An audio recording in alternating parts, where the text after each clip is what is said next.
对，呃，anyway, so when we last 下页 left off, we were talking about this moment that was happening in like 500 BC in the Archaic period, and you can see reflected here in difference between two figures on the eastern and western pediment of the temple of Athena and Aegina. So the top image shows a figure from the west pediment of a dying figure with a very mask-like face and strange archaic smile.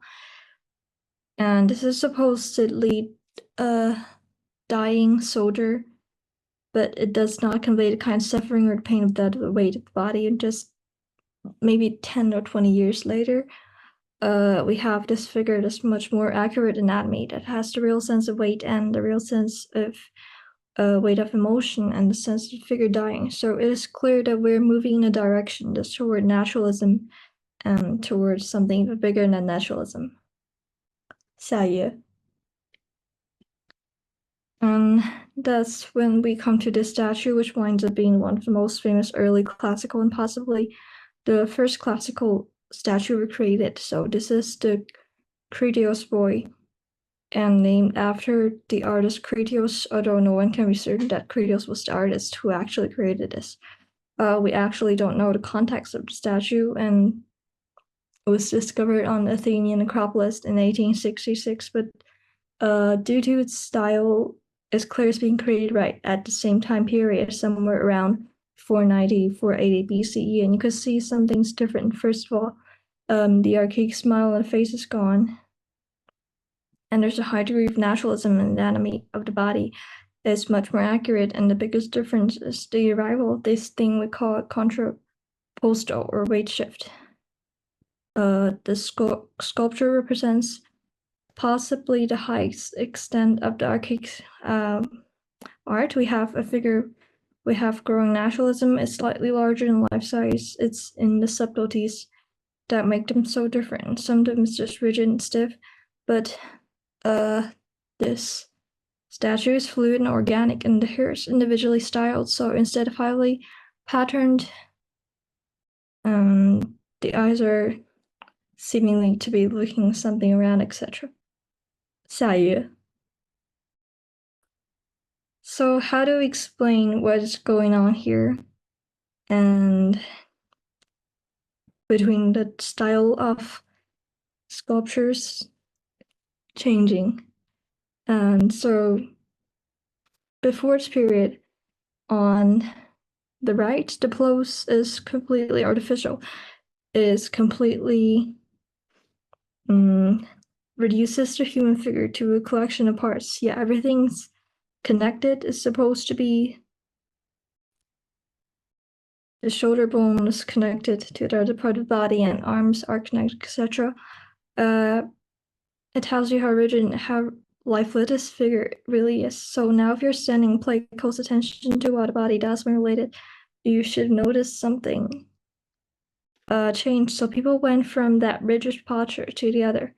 So if a person is standing and shift weight to the left foot and the left foot goes straight, this causes the right knee to bend forward and the spine to curve in the opposite direction, like the person on the left is doing. This is a very natural and comfortable way to stand, and the reason it's a very it's this way to stand is because these actions are natural, and if you shift weight, what we call contrapposto, it's first discovered by the Greeks, and it's this understanding that the body is a system and it's not a collection of parts, or the hand bone connects to the arm bone, whatever. And everything's a natural result of the body's own mechanism. And it represents a recognition of the artist that the body is a system and not just a collection of parts. There's no part of your body that doesn't interact with any other part. So this gives, of course, a much more naturalistic representation of the body, a sense of the body as a person who examines and understands this system. And it's a revolutionary moment in art. So from a system of angle lines, this change has given it a lot more life to the figure, gives much interesting and vital figure. Not just feels like a mannequin, but it feels life, and it's not just a contrappostal, it's every facet of this figure. And also the mask-like face with the archaic smile is gone, and stylized patterns is replaced by hair. So for there's a more keen level of observation of the human form. 下一页.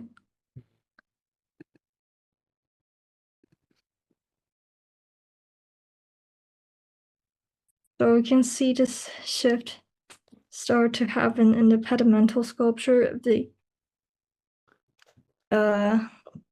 pediment at the Temple of Athena, and you can start to see the human body, like you would torque it up with your hand. This would cause the muscles to form and the tendons on form to be in a way you wouldn't see it otherwise. 下一页. So we see this continue growing interest in anatomy and understanding of human anatomy becomes from this time forward a defining characteristic of Western art. The first happens during the Greek period. It's the first time people recognize the fundamentals of anatomy and the way the body works and the muscles work in parts and in unison, and this extreme anatomy, observation, and naturalism are hallmarks of Western art and will continue to be the rest of the history of Western art. As this is demonstrated by this page of notebook by Leonardo da Vinci. So naturalism and Western civilization are closely connected, and they become nationalism. 下一页.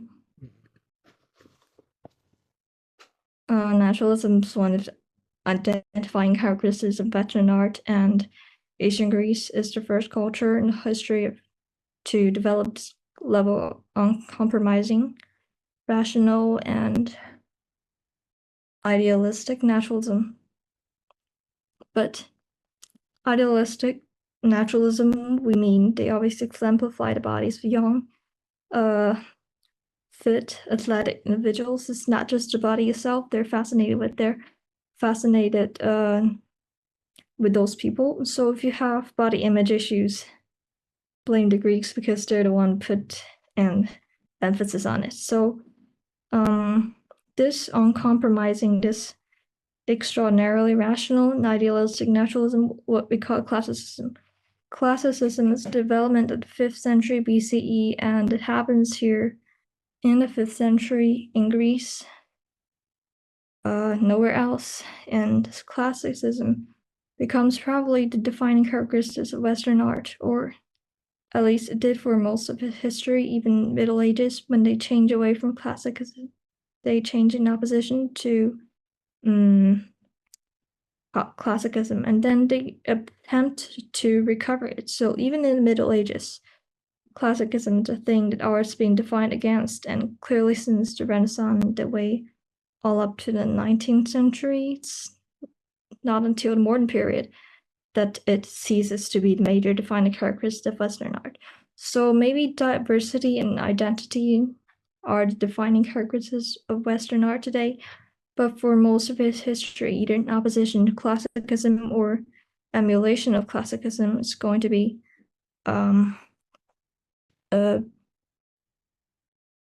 defining a benchmark in art.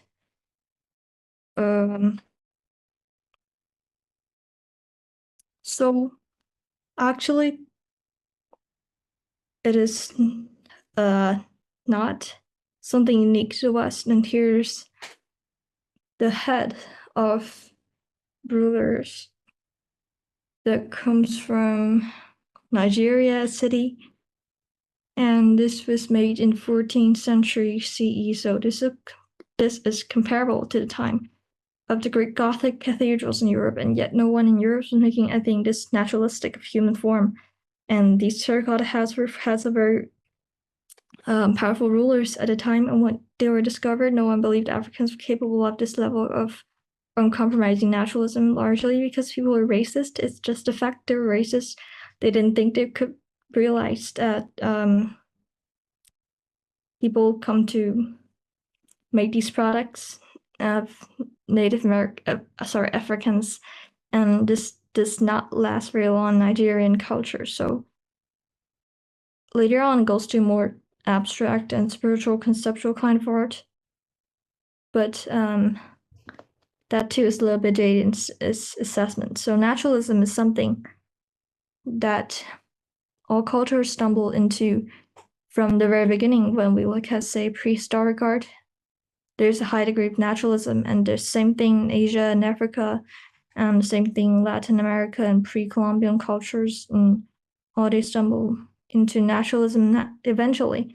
And all of them make naturalistic, or the thing that makes the West unique is they become develop a fixation on naturalism to the degree it may also become unhealthy. So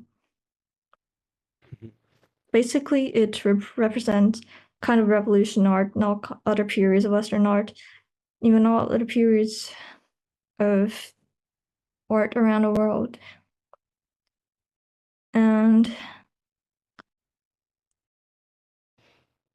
Rome is going to be looking back at this moment around 5th century in Greece. So a big question comes about why is that happening in Greece and nowhere else?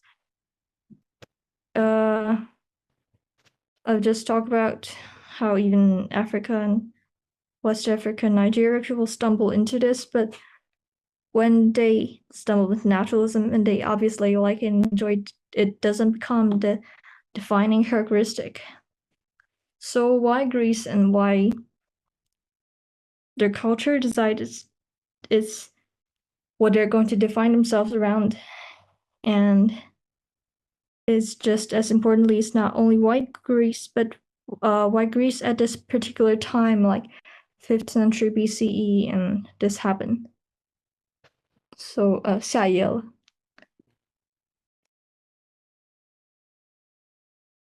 Let's go back to the Persian Empire.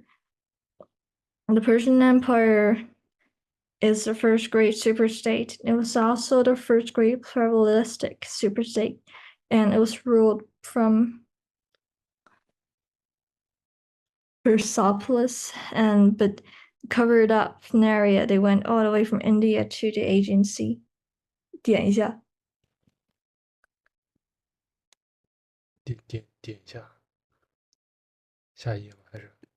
不是，你随便往那边点一下啊，对。So you can see from the statue in the temple, here's some high status individuals with swords and relatively complex clothing, and they're free men, not free nations that make up the Persian state. And Persia is the first one right there, but all the other city-states, as well as Persia, thought itself not as a single nation, but a nation of nations. And remember, Persia has this rule: long as they were obeying Persian law and respecting Persian customs, as long as you were paying taxes and willing to serve in the armies, you could live this life you wanted, and you could worship the gods you wanted to worship and trade generally in the Persian Empire. It was a pretty good deal for most people, and it represented a very good deal for the leader, and was responsible for restoring all those religious temples and cults, including, most importantly, from a Judeo-Christian perspective, and Temple of Jews in Jerusalem. But there are two characters here. Number 22 and 23. They're Lydians and Ionians. Ionians are people who are Greek. so that means anything at the time, but they're living on the edge of the Aegean, and they're in fact Greeks. So particularly the Lydians and the Ionians.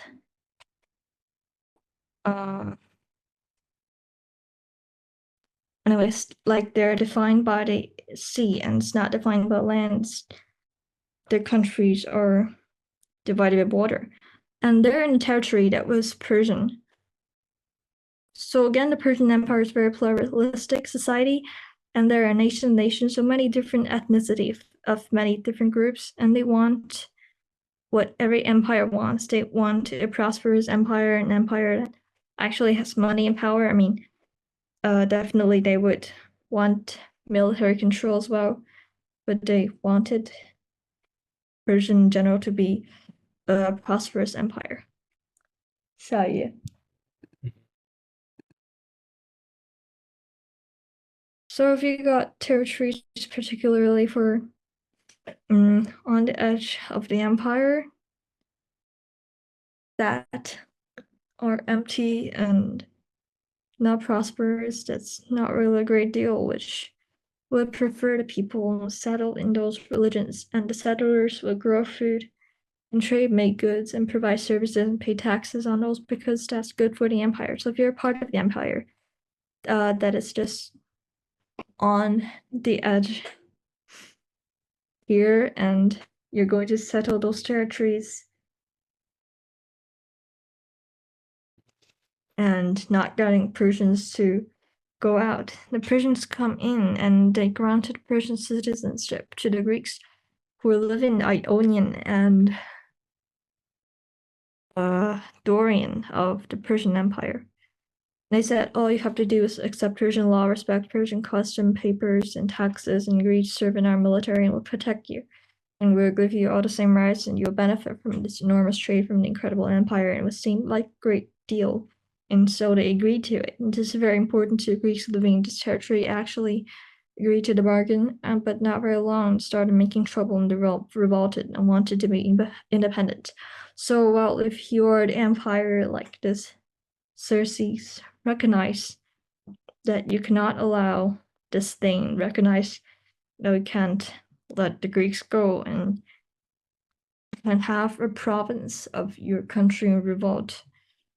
Even though life in the Persian Empire was a time of endless tortures and atrocities, and it could be tough, but it was generally beneficial to the members. But the Greeks who were living in this part of Persian Empire decided not to get along, and so Xerxes sent troops and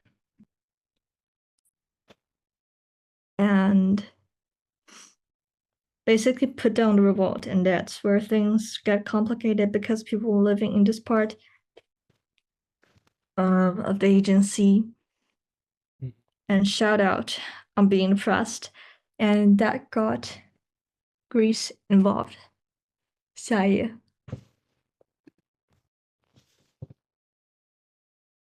Now, at the same time, it's important to note that Greece was not a unified thing, was not concept of Greek identity, and Greece was not a single nation. It was many different tiny nations.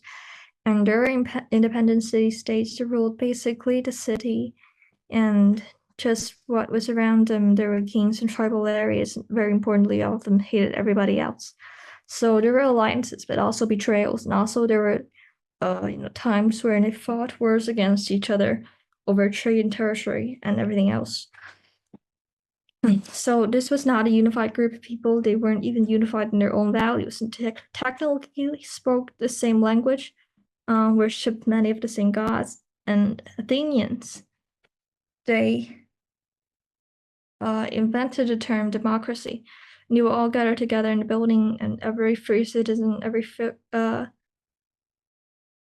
free male citizen get to vote, and they will vote on everything. So if you were a slave or woman, you're a foreigner, you didn't get to vote. But every foreign male citizen, they would vote out the problems, and then they would drag a course across the Athenian agora.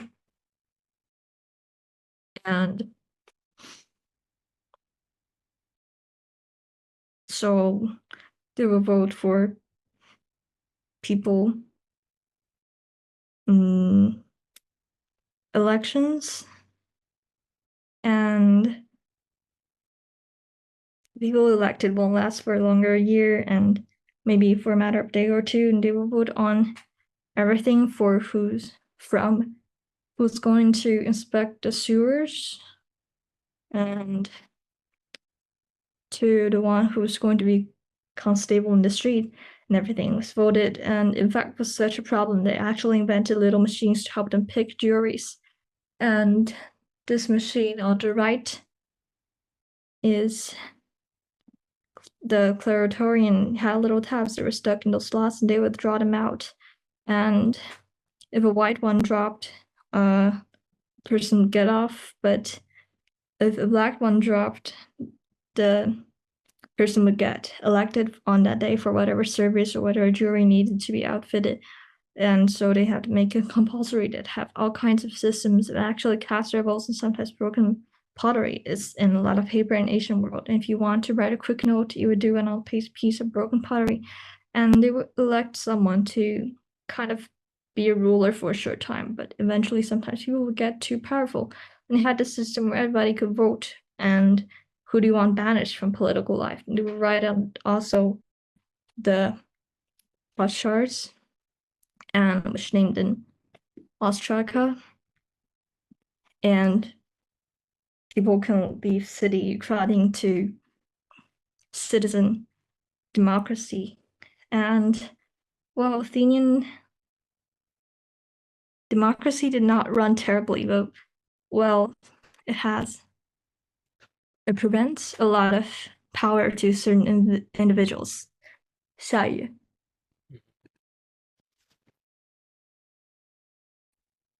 And the democracy is kind of better than the alternative, which is what the Spartans did. The Spartans were an utterly militaristic society, and a society where only one ruling elite get any choice in anything at all, and everybody who's a member of the ruling elite becomes an elite warrior, and that warrior class enslaved all the other Greeks known and let them do all the work from trade to craft and farming and everything else.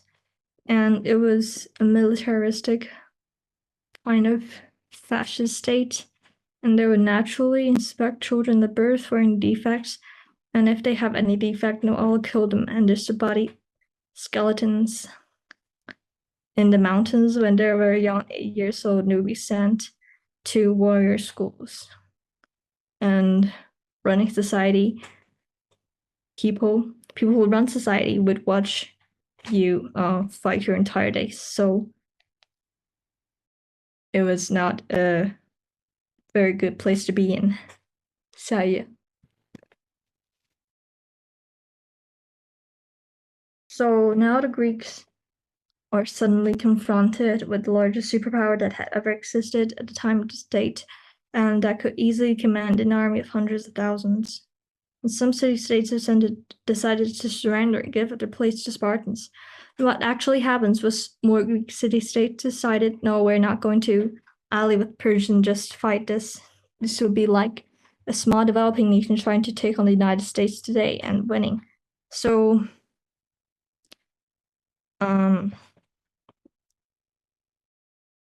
they should have been absolutely it's kind of a miracle, and those independent city-states and even places of completely opposite social structures and philosophies as Athens and Sparta joined together to fight over the course of 50 years, and quite a long series of wars, or two major wars, two major expeditions, and they actually push the Persians back. They do the unthinkable, they fight superpower and win, and the big turning point is that place called the Marathon. Marathon's a little bay, and there's a beach there. The Persian Navy came to the beachhead, and they tried to offload their forces, and miraculously the Greeks bottled them up and kept them from offloading the forces, and won the first major victory that they had ever won. It's like 490 BC. 下一页. So when the victory was won, a runner was sent to Athens to declare the victory and to send more troops so that they could continue to pursue the runner. And his name was Phidippides, and he'd been running for the whole day throughout the battle from one part to the other. And of course, he did this in full armor, and eventually he was given charge to announce the victory. So he ran that 43 kilometers marathon all the way to Athens and immediately fell down dead. And after declaring the news, and to commemorate this, we think it's a good idea to actually run the distance today. And I don't know how to make this a sport. Anyways, this is what the marathon did. It recorded a great victory, and it isn't only victory. That was the first one to actually push the Persians back. The next series of victories happened like 10 years later, and Thermopylae is the first of those, and actually defeat the Greeks lost at Thermopylae, and the real victory happens is another place. 下一页.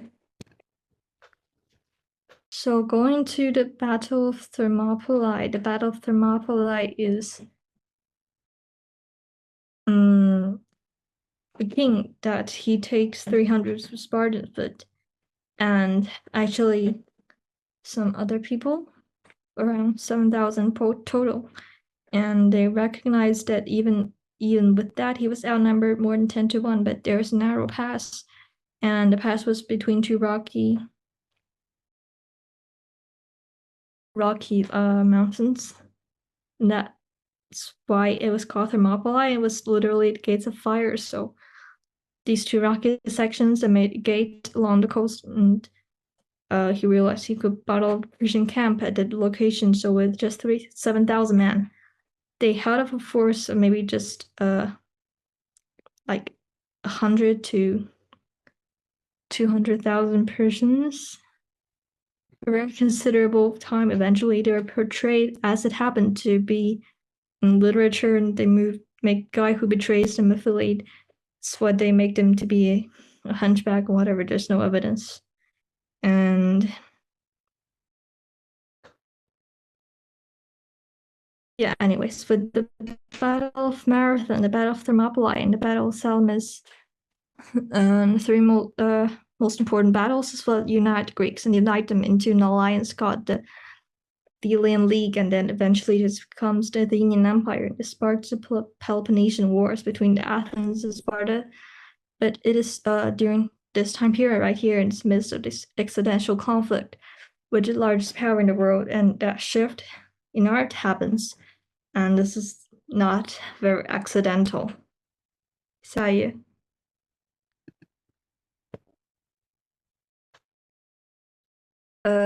So in fact, it makes a lot of sense if you look at Persian art. It has many of the same characteristics of archaic Greek art.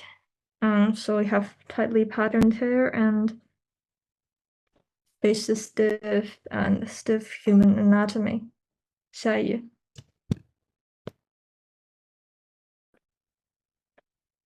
So Cyprus for Cyprus, and if you go to Cyprus, it's a big island in the eastern Mediterranean. Cyprus, and it had already been conquered by Persians, but there were already large colonies of Greeks there, and they just simply become part of the Persian Empire. This is a statue from Cyprus, and we call it Snipper or something, a Persian sculpture, because the dress and the clothing is a kind of Greek culture, but the person is more Persian. 下一页. So obviously what happens is Greeks are faced up against existential crisis, where Greeks have to get over their petty squabbles amongst themselves and unite to fight Persia. It causes them to ask the question, so what are we fighting for? If we're fighting for the right to be free, Greeks, what does it mean to be Greek? And so the conflict with Persia forced the Greeks to unite. and forced them to ask the questions: what were they fighting for? And of course, what it means to be Greek, and we see the rise of Greek national identity. What's the point of fight the Persians risking our lives against the Persians? We're just going to make art cultures that's indistinguishable from the Persians. And sort of you start to wonder what is this to make Greek civilization worth fighting for, and what makes us unique, and start to find it in their art, everything else, and emphasize the quality of the art. And it all comes down to three big things. First is rise of Greek nationalism and rationalism, and the other is the rise of Greek theater and poetry, not also Greek mythology in literature. 你是不是要开会啊？